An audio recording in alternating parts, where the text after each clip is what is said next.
Асаасаа. Шалгаад үзтээ. За та унаад ирвэл түшээл авчих шүү.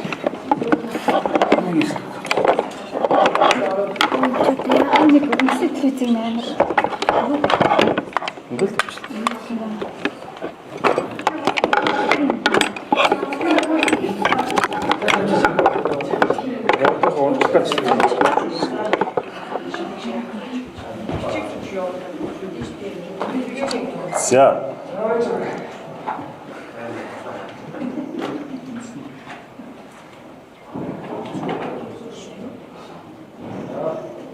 За.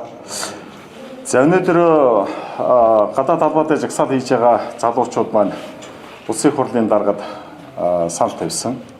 За ямар ч байсан улсын их хурлын дарга улсын их хурлын хяналтын систем хэрхэн ажиллаж байгаа, улсын их хурлын ямар бодолтой байгаа гэдэг талаар бол дөрвөн залуу орж ирж одоо уулзалт хийлээ.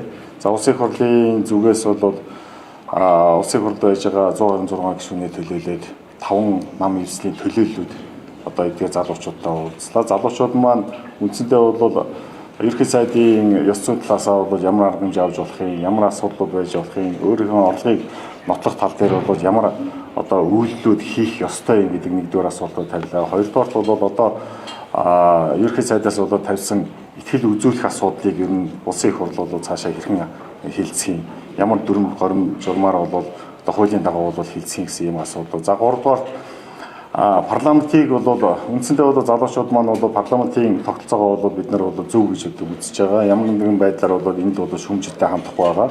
Энэтэй уялдуулаад бол ерөнхийлөгчийн засаглалыг одоо бий болгох гэсэн бас асуудлууд яригдж байгаа. Энэ дээр одоо үндсэн хуулинд өөрчлөлт оруулах ч байдаг юм уу? Ямар нэгэн ерөнхийлөгчийн засаглал руу ороё гэсэн ийм бодлого бол шинэ парламентын хүрээнд хууль тогтоох байгууллагын хүрээнд бол асуудал байгаа юу гэсэн ийм гурван асуудлыг бол ярилцлаа.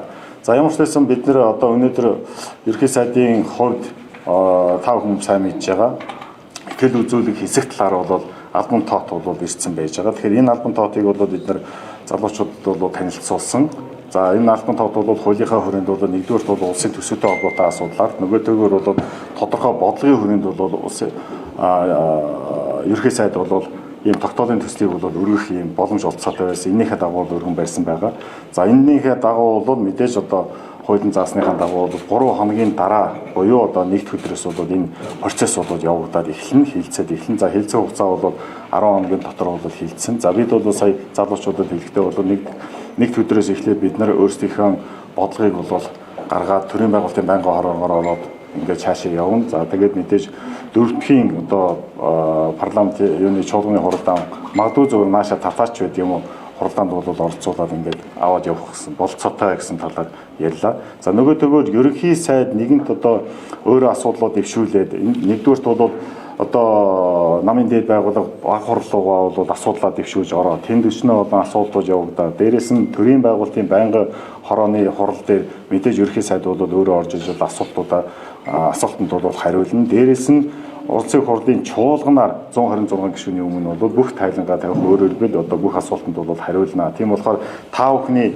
одоо өөрөөр хэлбэл залуучуудын тавьсан саналууд бол энэ хариултанд бол та бүхэн бас энэ чуулган нээлттэй явах учраас энэгээр бол тодорхой хариултуудаа авчнаа гэсэн ийм байдлаар бол бид нар бас хоорондоо ярилцлаа. За нөгөөдөө түрүүний ярьсан улсын хурлаас бол одоо тодорхой хэмжээний үндсэн хуулинд бол өөрчлөлт оруулъя, парламентын засаглалоо шилжиж гэсэн ийм бодлого бол бидний хувьд байхгүй байгаа. Өнөөдөр бид нар парламентын засаглалаа бол үндсэндээ бол улам төгөлжүүлэх, арчилсан одоо үзэл санааг бол бий болгох тал дээр бол улам одоо ажиллах ёстой гэдгийг бол залуучуудаа хэлсэн.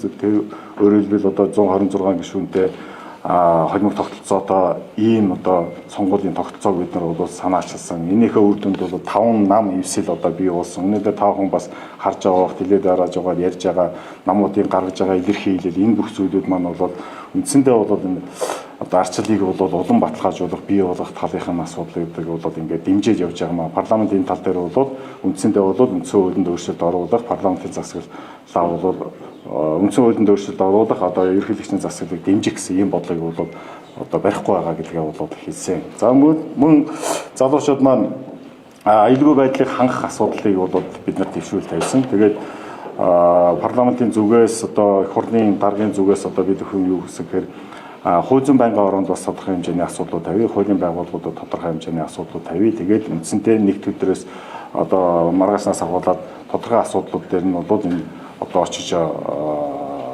жагсаж байгаа залуучуудаа өөрөөр хэлбэл эдгээр маань 16 хоног жагссан байх шүү дээ. Тэгэхээр энэ хүмүүстэй бол тодорхой хэмжээний дарамт шахалт юу байсан, ямар хэмжээний дарамт шахалтууд байж байгаа, чөлөөтэй үгээ илэрхийлэх ийм боломж олцоогаа хангаж яана үгүй юу гэсэн байдал дээр нь бол тодорхой хэмжээнд парламент өөрсдийнхөө хүрээнд хууль зүйн байнгын ороогоо явуулаад бол ажиллаулъя гэсэн ийм саналуудыг бол хэлсэн. За тэгээд үндсэндээ бол залуучуудаа бол ярьлаа, нэг зүйлийг бол залуучууд маань хэлсэн, парламентын засаглалыг бол бид нар одоо маш сайн одоо дэмжиж байгаа шүү гэдгийг бас залуучууд маань бол илэрхийлээд ийм ястаг болсон. Тэгээд ямар ч байсан нэг өдрөөс эхлээд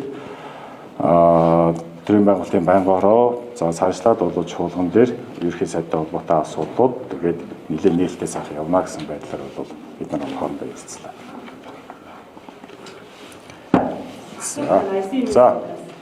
За ийм сая уулзсан залуучууд бол огцроод өгөө гэж байгаа шүү дээ. Ерхий сайдын орлогоо нь олцчихоо. За тэгвэл ерхий сайд баг хурлын шийдвэрийг одоо улс төрийн шийдвэр гарчаад авчаа асуудлыг дахиад өөрчлөөд үндсэн хуулийн 44-ийн нэгээр ингээд асуудлыг оруулаад ирж шүү дээ. 14 мега төсөлтмэн одоо ингээд итгэл хүлээлгэж чинь. Гэтэл улсын хурл өөрөө өнгөрсөн жил энэ төслүүдэд итгэл хүлээлгээд ажиллаа. Тэгэхээр ахаад итгэл хүлээлгээд гээд байгаа мó. Тэгээ ийм хуулийн хувьд ийм ойлгомжгүй асуудлаар та нар улсын хурлд хэлцэх гээд байгаа юм шүү гэдэг юм уу? Тийм асуудлыг залуучууд хөнгөсөн. Залуучууд наад асуудлыг чинь тавьсан. Орлогоо нотлох асуудлуудыг ярьж байхад одоо энэ асуудлыг бол одоо итгэл хүлээх асуудлууд шилжүүлж явчлаа. Тэгэхээр энэ асуудал дээр орлогоо одоо батлах асуудлыг яаж хэрхэн шийдэх юм бэ гэсэн асуудлуудыг ярьж байгаа. Нэгдүгээр улсын их хурл парламентын засаглал одоо гүйцэтгэх засаглал хоёрын хооронд ерөнхий сайдын орлогыг нотлох асуудал дээр бол жишээ нь шууд харьцаа бол өнөөдөр бол харьцаа байхгүй байна. Тэгэхээр энийг магадгүй хөндлөнгөөс одоо өнөөдөр магадгүй атагийн тодорхой одоо хуулийн хэлтийн байгууллагууд асуудлууд бол очсон гэж байгаа шүү дээ. Тэгэхээр энэ бол өөрөө нээлттэй байх зүйтэй гэж бид нар үзэж байгаа. Хоёрдугаар одоо төрийн байгуулалтын байнгын ороо болоод улсын их хурл дээр чуулган дээр бол асуудлууд яригдана. Мэдээж би түрүү хэлсэн шүү дээ. Нээлттэй байх 5 намын тогтолцоо бий болсон энэ тохиолдолд бол бүх асуудлууд бол энд гарч ирнэ. Бүх асуудлууд гарч ирнэ. Мэдээж одоо ерхий сайд өөрөө бол орлогоо нотох талын асуудлуудыг гишүүдийн асуултанд бол хариулж таараа тэрийг бол цаашаа ер нь ерхий сайд бол орлогоо нотлоно гэдэг өөрөө одоо мэдүүлгээ өгнө гэсэн ийм одоо юутай байгаа шүү дээ. Баримталтай байгаа шүү дээ. Тэгэхээр энийг мэдээж чуулган дээр бол нээлттэй ярилцсанаа. Энээс бол зогсож байгаа юм байхгүй. Энэ байдлаар бол бас сая бол залуучуудад тайлбарлаа. Тэгээд мэдээж чуулган дээр бол нээлттэй бүх асуудлуудад ерхий сайд хариулж таа.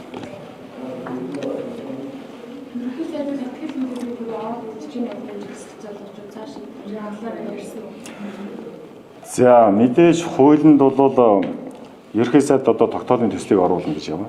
Тэгэхээр тогтоолын төслийг чуулганаар баталгаажуулах асуудал ирдэг. Хэрвээ баталсан тохиолдолд цаашаага засгийн газар бол үргэлжлээд ажиллана. За баталгаагүй тохиолдолд ерхий сайд бол огцсон тооцогдоод дараагийн ерхий сайдын асуудал 30 хоногийн дотор шийдэгдэж явчих асуудал шүү дээ. Тэгэхээр зөвөр яг энэ дээр бол залуучууд маань бас сонирхож асууж байлээ.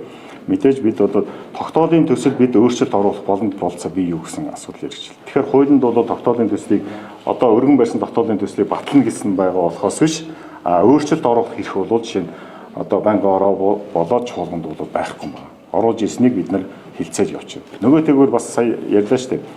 14 мега төсөл болоод засгийн газрын хөтөлбөр тийм үү те. Энэ засгийн газрын хөтөлбөрийг улсын их хурл бол дэмжих нь бол дэмжиж байгаа. Мэдээж дэмжиж байгаа. Батлаад өгсөн. Гэхдээ ерхий сайдын өөрийнх нь бүрийн эрхийн хүрээнд итгэл хүлээлгэх ийм боломж олцоо байсныгаа өнөөдөр ерхий сайд бол энийг ашиглаж байгаа байхгүй да. Энэ өөрийнх нь бүрийн эрхийн төлөө асуудал. Бид бол ингээд ороод ирэхэд нь бол буцаагаад наа чинь бол одоо тодорхой асуудал биш байна гэсэн асуудал одоо буцаана гэсэн асуудал бол хуулинд байхгүй. Энийг хэлсэж таарна төрийн байгуулалтын байнгын ороо за засгийн газар чуулган дээр угаасаа яг та бүхний асууж байгаа асуулт бол энд бол тодорхой асуултуудад асуугдаад тэгээд ерхий сайд бол үнээр хариулаад цаашаа явуулсан.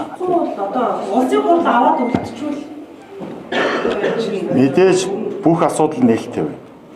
Дээрээс нь хуулийн хүрээнд гишүүд одоо санал явах, санал тавих, За дээрэс нь бол жагсаал үргэлжлэх энэ асуудлууд бүгдээрээ нээлттэй шүү дээ. Тийм болохоор дээрэс нь ерөнхий сайд бол баг хурал дээр ерөнхий санаагаа бол илэрхийлсэн шүү дээ. Хэрвээ ингээд хамтарсан засаг одоо цаашаа үргэлжлэхгүй тохиолдолд одоо ажлаа одоо өгнө гэсэн нэг ийм хүү санааг бол ерөнхийдөө бол өгсөн байгаа шүү дээ. Тэгэхээр яг хувь хүнийхээ хувьд бол нэг зуралдаад байгаа юм байхгүй юм байна гэж ойлгож байгаа шүү дээ. Чуулганы санал хураалт нээлттэй явагдана.